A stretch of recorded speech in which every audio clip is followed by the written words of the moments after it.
Welcome everybody to the special Hall of Fame edition of Breaking the Huddle. I am your host, Darren Basmajan, and with me this time is Paul Kamel, newest inductee to the Hall of Fame. First of all, congratulations, Paul. Thank you, Darren. And first question I always ask is, how did you feel upon hearing it? Was it a surprise? Was it expected? Tell us about your thoughts. I guess a bit of everything. You know, there's a few names towards the bottom because I was the fifth one inducted of this year. So there's a few names, obviously, that were being thrown around that might get in. So I was a little bit surprised, very happy to be in the Hall of Fame. You know, it's a great honor. It's a great league. So I guess all around I was really happy about it, for sure. All right, well, let's begin at the beginning. And you started in this league in 2006. Right. Played in the winter 2006, undefeated Lounge 6, undefeated in the regular season, of course. Right. Went 10-0. So talk to us a bit about your beginnings in the league, how you started, how you found out about it, and what your impressions were upon the beginning. That was the first year actually I played organized football. I played soccer my whole life. Daniele and I played at John Abbott that year, and then we figured, you know, maybe there's something else to do in the winter time while, you know, we were starting to get a taste of football. And my uncle hooked me up with Simon Salikas, he owned Lounge 6 at the time. There was a captain and captain, exactly. And the QB. And the QB, exactly. Yeah. So thanks to Simon, gave me my start. And it was a good season, fun season. We went 10-0. It was really, obviously, we had a really great season. Lost in the playoffs, but it was a lot of fun. And then that was my first taste of the league. All right, so you get that first taste. Then spring season, you joined the Jets. How did that happen? I guess I had met Phil through, I guess, yourself or Chief. No, it wasn't me. Whatnot. Okay, so maybe, you know, you never know. Maybe through Rob. Okay. You forget. Anyways, I hooked up with Phil, and he invited me to play on his team, and I said, yeah, why not? The Lounge 6 wasn't playing in the summer, and I didn't have any other team. Daniele and I, you know, weren't there yet with Click-Clack, so probably just like your next question. But anyways, it was fun with Phil. I played with Ross Castleton, a few guys, Ravi Mehta, Nick Mehdi, so it was fun. I didn't play the whole season, actually. If I remember correctly, I had some other personal engagements to attend to for the season. But you were eligible for the playoffs? I don't even think they made the playoffs. It's possible? Probably not. Yeah, it was not the brightest years in your career. Probably not. Okay, so then Click-Clack. Yeah. So you and Daniele, whose idea was it first? I think it was both of us watching football in Daniele's basement. We said, you know, let's just make our own team. You know, we had fun with Simon. You know, no disrespect at all. We figured, you know what, we have enough friends that play football, some athletes. I think we can do it ourselves. And then we just went ahead with it. And then what I do find interesting and what's rare in this league is really the core did stay the same even up to now in your G-Men teams. There is a certain core of guys who were there, but even throughout Click-Clack as well. Talk a bit about putting together that core at the beginning, what you were looking for in these guys and how it worked or didn't work. Right. I mean, first thing first, we were looking for our best friends, right? That started with Phil Eid, Pavlos Papachristopoulos. So Phil we had gone to high school with, Daniele and I. Pavlos we had played soccer with. Then obviously his brother came along, you know, by default. Obviously we knew George as well. We know he's an athlete, so why not? Tall guy, big receiver, big target. My brother came along, figured obviously be a good addition, and he's friends with us as well. And at the time we had Rick Cummings on the team. We had Daniele and I knew Rick as well, so we figured it'd be a good addition. As well as Adriano, he was a good friend of us, and you know, that was our first team that we had together. All right, so then that season obviously put together. Oh, I'm sorry, yeah, Danny Calla, of course. Yeah, right. You got to correct me on these things. He's gonna be very mad, yeah. And I'm giving you just enough rope for you to That's hang it. So yourself Callaway had gone to high school as well with Phil. So okay, so I mean that season was a relatively successful season, of course, but again, playoffs come around and fall short. Right.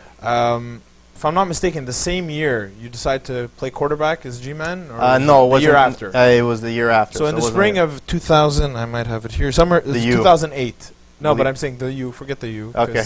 I know you know how that ended because I remember how that ended, right? Okay. A certain championship for a certain person. Congratulations to you and Larry. Yes. All right. But so obviously you play with the U. Things went relatively well, but you still haven't taken that foothold. So Click-Clack, another season, another lack of success, and then the G-Men team is born. Obviously, your big part of it was your love of the Giants, I would imagine. Of course, obviously.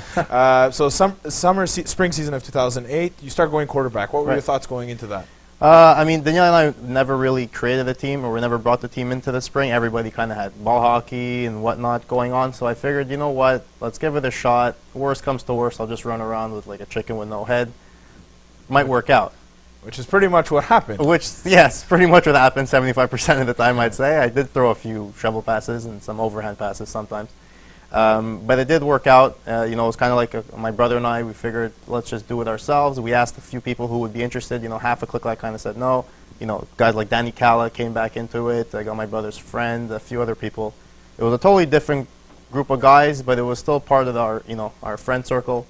So, it was a lot of fun, and that was probably my most memorable season. And so the season goes on, and you guys had a very successful regular season, surprising many from your playing style. And then the playoffs roll around, and you make it. And there were two big events during that season. And one of them was obviously the championship, and one of them was a mid-season brawl, if one were to categorize it. And both involved the same team, which was the Buckeyes at the time, which was Nathan Taylor, Garrett Taylor, and their group of friends, obviously, who were still big names in this league as well. Talk a bit about what happened that season. First of all, in the brawl briefly, and then also in the championship game. I think we're really similar. Nathan's story that year, my story that year. We were both kind of running style quarterbacks, and we both had our own group of guys. We both had brothers on the team. So there's a lot of similarities, and we felt like, I guess, we're carrying kind of the team. They had great athletes. I think we had a good team as well. And I guess we kind of just clashed in a way, like we didn't want to go down, they didn't want to go down. But I mean, much respect to them, though. They were a great team, and sometimes things happen when you're a bit younger, a bit more immature. I mean, I can speak for myself. I won't speak on Nathan's behalf, but history tells itself after what happened. But we're all friends now. Well, yeah, and I think we were kind of, when we saw that the Buckeyes were going to be playing the G-Men in the finals. Speaking on the league's perspective, we were kind of nervous because we didn't know what would happen. It was such a powder keg with that whole thing that happened. It was something we hadn't seen the likes of in quite a while. But it all worked out well. Everybody played a good game, and in the end, you guys came out on top. So that was your first championship. That was my first championship in the league, So then Click Clack comes back, and you guys have some more success, but it doesn't end up happening. And eventually, Click Clack gets dissolved altogether. So tell me about what happened then when you guys decided not to bring Click Clack back anymore. Well, I guess the following year I played quarterback again.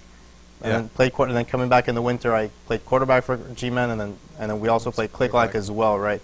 If I'm not mistaken, you hurt your shoulder or something. Exactly. So that's what I was going to allude to. I kind of had an accident in one of our Click-Clack games where I kind of fell on my shoulder, and then it just lingered and lingered, and I wasn't able to throw the ball at all. I mean, not that I could before, anyways, but at all. It was just hurting me after games. I felt like a baseball player. I've been playing for 10 years, and it still hurts me a bit to this day. I can still catch the ball and do some everyday things, and but play quarterback as a full time, it just wasn't working out anymore. So I decided, we got to find a new pivot for our summer team, because Click Clack was still our winter team at the time, and so G-Man, I figured we had to find a new pivot, and we did.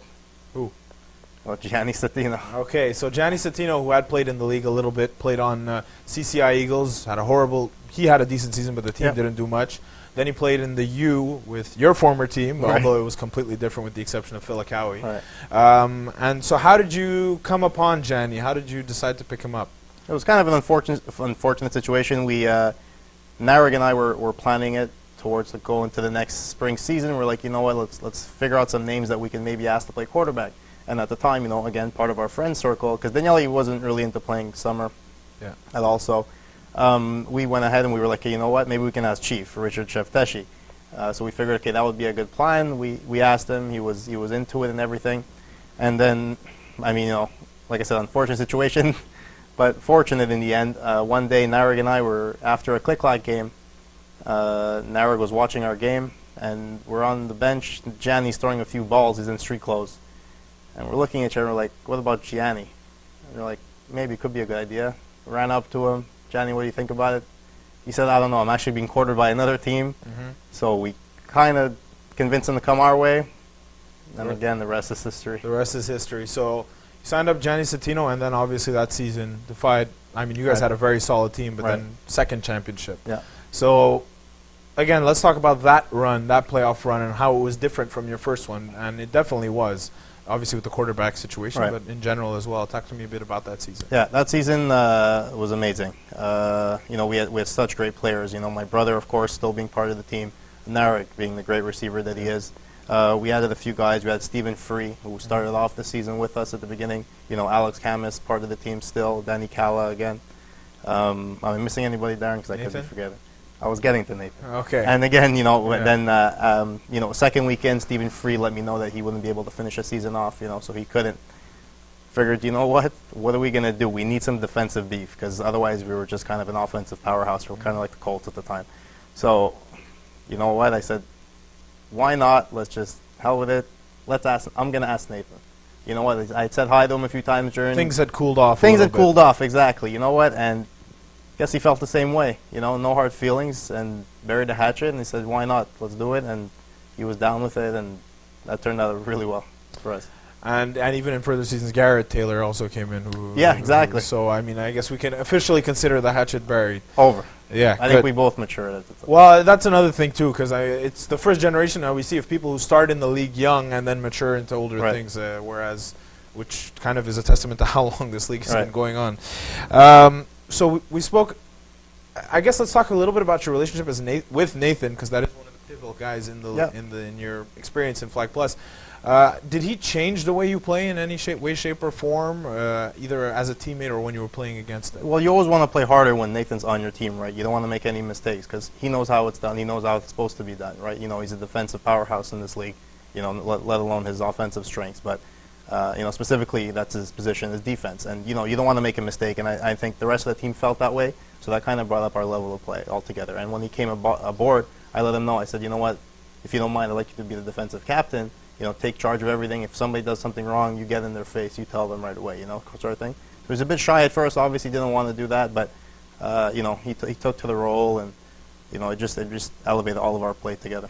And how about you personally? Did it change? Obviously, you had limited football experience. Right. You did a little bit, but I think it's fair to say a lot of your football experience was in this league. Of course, yeah. Whereas Nathan obviously is a CIS defensive back now.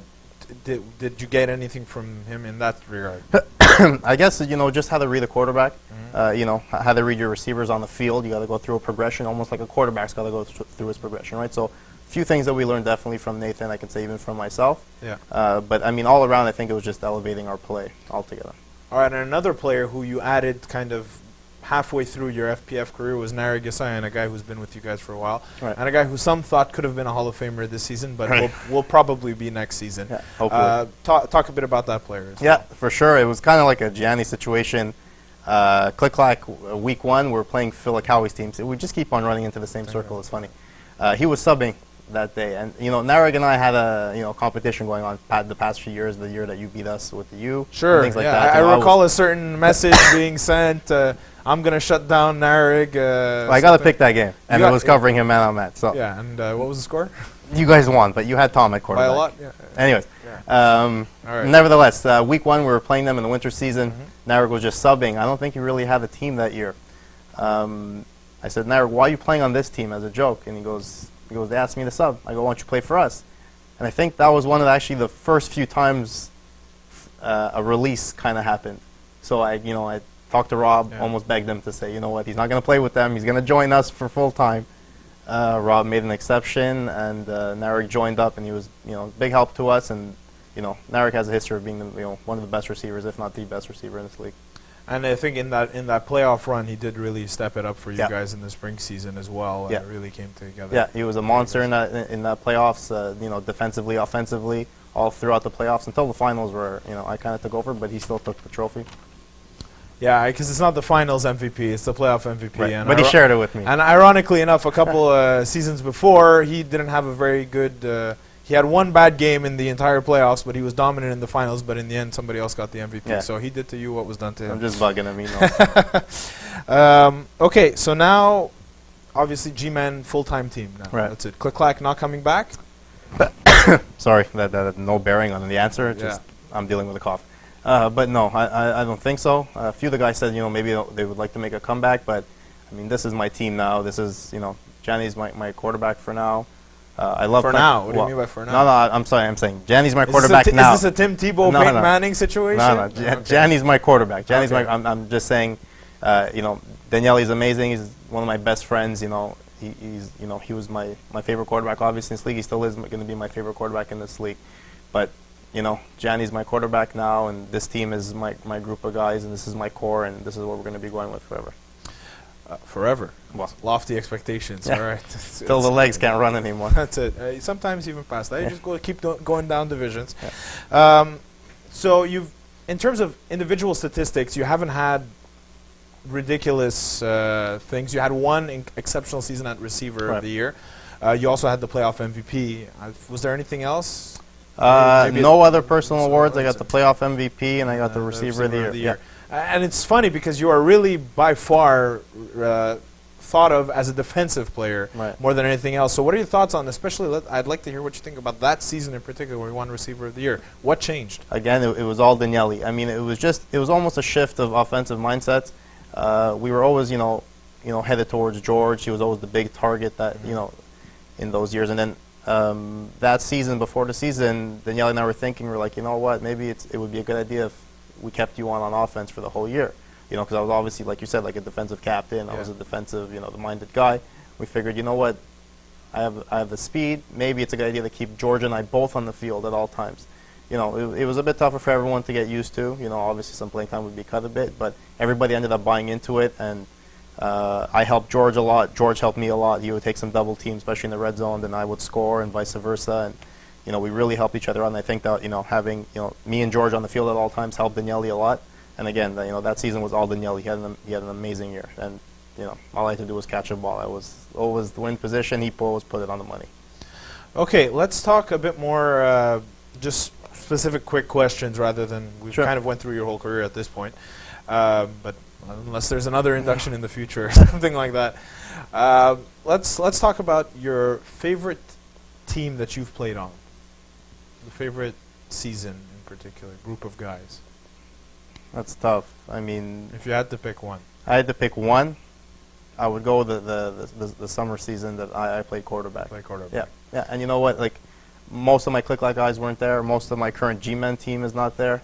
Guys like Andrew Marziano, Stefan Azule, they were on the team, but we had such chemistry that year, and everyone was having fun. Obviously, winning helps you have fun, but everyone was just excited to come to every game, and the receivers never complained about playing with like a running style quarterback, and it was just amazing. Everybody bought in. Everybody bought in. That was the funnest year. And Stefan Azule had one of the craziest plays in the finals, and which there is footage of. Yeah. I'm very glad that we were filming the roadshow, and then you guys had a second camera up top. Yeah, exactly. With it's a good play. I'm sure it's still floating around somewhere there on the interwebs. It is. So it's definitely a good play where, as a rusher, he basically batted it and caught it at the same time. And play the season. That's what we want. Yeah. Okay. Favorite team to play against? Favorite team to play against? Game that really a team or a core group that you play against and you really just feel amped and you're ready to go. Amped and ready to go. I mean, as of late, I like playing triple sixers. There's a lot of aspects about that team that's, always brings you up. Playing a guy like Pat Jerome's amazing on offense. Karim's a really great quarterback. They have a really good center and other good receivers as well. So, you always got to keep an eye out. Obviously, you always want to know where Jerome is. And, Karim's pinpoint accuracy. So I always get up for that game. You always want to kind of shut them down specifically. So it's always fun to play them. I don't know about my favorite. I guess, go season to season. Yeah. It's not so fun to play Carmine because he's, amazing. Wyeth either. So I wouldn't say they're fun to play, but they always try to get your game up. Following up on that thought, obviously you said Carmen Police, Kevin Wyeth. These are guys who are more known as D1 talents. Yep. And often it has been said of you that you should be a guy who should test yourself at D1. Obviously you've played with your core guys and not, your guys are not necessarily D1 caliber guys or yet. Mm-hmm. But have you ever given thought to it? If a team came up and called up to you and if you had the time, let's say, would you be willing to go play in D1? Yeah, I mean, my good buddies play there as well. Rainmakers. The Rainmakers. Adriano, God rest his soul. He would be on the G-Men today as well. But, he started the Rainmakers, and he always wanted me to play on that team. And now as well, Ryan and his brother, they give me a call every season. I think, out of respect, and they want me to join up as well. But, unfortunately, I can't handle two teams. But as far as, the D1 aspect as it's concerned, I mean, a lot of those players, with all due respect, are all over Division II as well, right? Yeah. They're just kind of sprinkled in different ways. I mean, I don't really feel it would be an extra test for me, to be honest. I would like to do it as my whole team together and maybe test us that way. But, for myself personally, I don't think it would be a different test than what we're facing in Division 2 as well. We're facing Carmine, we're facing Kevin White, we faced Patrick Jerome for so long, we faced Ryan Kastner, you know. I think the difference in really would be, it's not in terms of the caliber of players necessarily, but it's really the margin of error shrinks so much. Correct. If you're off by a little inch, that's they're right. gone. That's right. There's no weaknesses on any of the teams. You know, there's 4 good receivers on the field, 5, you know, including your center. There's always that. You know, there's always 5 good defenders on the field and a great rusher. I totally understand that. And you know, I'm hoping to bring this team up so we can do it all together. I wouldn't want to break away, and you know, as much as I love subbing for the Rainmakers, you know, every here and now. You can't make a full-time commitment. That's it. I mean, you know, I'm hoping to do it with my G-Men team one day. All right. What's your biggest asset as a player? Biggest asset as a player? My speed, I guess. You know, I would definitely go. You don't have to be ashamed of it. Yeah, I would definitely go with my speed. I think it's got me out of a lot of trouble playing, you know, quarterback. But that's obviously not been my career point in this league. But I think that's been my asset. You know, we're playing on a smaller field, so it can get me, you know, from point A to point B rather quickly as a receiver, as a defender covering ground. I would definitely say my speed. Biggest flaw? Biggest flaw? Lately, I've been gambling a little bit too much. I don't know if that's a bit attributed to laziness or, you know, trying to take one back, but sometimes I can gamble a little bit too much, you know, and I would just kind of ignore the situation. You know, it could be a 4th and long, and you know, it could be one play before half kind of thing, and I'll kind of ignore it and kind of go for the big play. But so I don't know. I kind of just started recently, but I won't do it for the playoffs, so no one can use it. All right. Well, we'll see. We'll see. All right. Let's talk about your fellow Hall of Fame inductees. Right. First of all, referee inductee Tom Cesari. Yeah. Tom, amazing. You know, I always love it when he's reffing my games. He's always very professional. He tells you how it is straight. He doesn't give you, you know, a lot of details of why he just made a call, but he gives you enough so you understand what's going on. And you know, always professional, always very respectful. You know, and you know, he's always nice in the field. He treats you like you know, a real human being. He doesn't have a power authority with him. So Tom's a true professional. All right, Shane Williams. Shane Williams, amazing receiver. You can't get more solid than Shane. You know, he's one of the best in the league. All right. Tony Tibet. Tony Tibet, you just can't read his eyes, ever. Ever, ever. He's one of the toughest guys to play with. No matter what season it is, G-Men against Tony, it's going to be a shootout. Last man standing is going to win that game because, you know, it's just tough to stop Tony. He's really good. He's underrated. Okay. Paul LaPierre. Paul LaPierre, man, just a beast. Paul LaPierre is a beast. Any position he plays, you're going to have to watch out for him, and he's going to get the best of you. If he's playing center, you know, there's going to be very, very few people that's going to cover Paul. And playing quarterback, you know, he's been playing recently, and he's gotten, you know, he's a top quarterback now in this league, and you know, all the best to him, and you know, he's doing really well, and took his team to the championship, won the championship, deservedly and so. Your teams have really crossed paths quite a few times. For sure. Yeah, in the spring one year, you know, we got the best of his team, and then in the winter the next year, you got the best of our team. So this year they beat us, and you know, it's always good when we play Paul. That you know, that I can actually say that's one of the teams that I like to play as well. And it's funny because he actually said the same thing. Yeah. He said that's a team that it really gears me up for because I really want to beat them. Yeah. And Gino DeFazio. Gino. Oh man, Gino's he's elusive, you know. Not that he runs around, but Gino's very accurate quarterback. He has an offense that's, you know, very systematic. I've subbed a few games with Gino. He's awesome. I love to play as a receiver on his team, and I'm sure all his receivers have a lot of fun with Gino. He knows what he's doing. Real fun guy, you know, doesn't put blame on anybody, and he's a real captain, real leader of his team. All right, well, that's it from me. I'm giving you an opportunity now. You have the floor. You can thank whoever you want, or if you have any parting words, anything you want to say, I'll leave it to you. Yeah, my biggest thanks would go to Daniele for my best season as a receiver. Those were my best stats, and you know, we were able to outduel one of the best receivers in this province. So that was a lot of fun that year. And to all my best friends, Pavlos, Danny, George, Phil, thank you. And of course, my brother. We've been playing, you know, ever since we got into this league. That's obviously been the best part, and you know, I'm sure any brother tandem in this league will say the same thing. It, you know, gets you up to your games, and you know, you can talk to each other and coach each other up. So that's really fun. And you have another guy on the sidelines coaching for you too. Yeah, of course, my uncle. But and of course, to Nareg, we've been helping each other a lot lately. You know, ever since we got together, you know, we've been always competing with each other. You know, stat-wise. We're always game planning together, and of course, my quarterback right now, Gianni's Again with that right now. You got to be To me. hedging your bets. Well, right now he's my quarterback. I'm kidding. I'm just getting you. Gianni, to me, is the best quarterback right now in Division II. I wouldn't want anybody else. Best guy, takes criticism, very positive, always comes in with a great attitude, and I love playing with Gianni. All right, well, that's it from us here at the Breaking the Huddle, a special Hall of Fame edition. Congratulations again, Thank you Paul. very much. Very well deserved. Obviously, you're an incredible athlete, but you've really matured into a very good player and leader in this Thanks. league, and we're very happy to have you among the Hall of Famers. Thank you. It's an honor, and I thank Rob and everybody else that has to do anything with the league, so that would be yourself. Oh, thanks. It's nice of you, Paul. All right, well, that's it here. We'll give a nice ceremonial handshake. Yes. Congratulations Thank again, you very Paul. much. That's it from us here at Breaking the Huddle.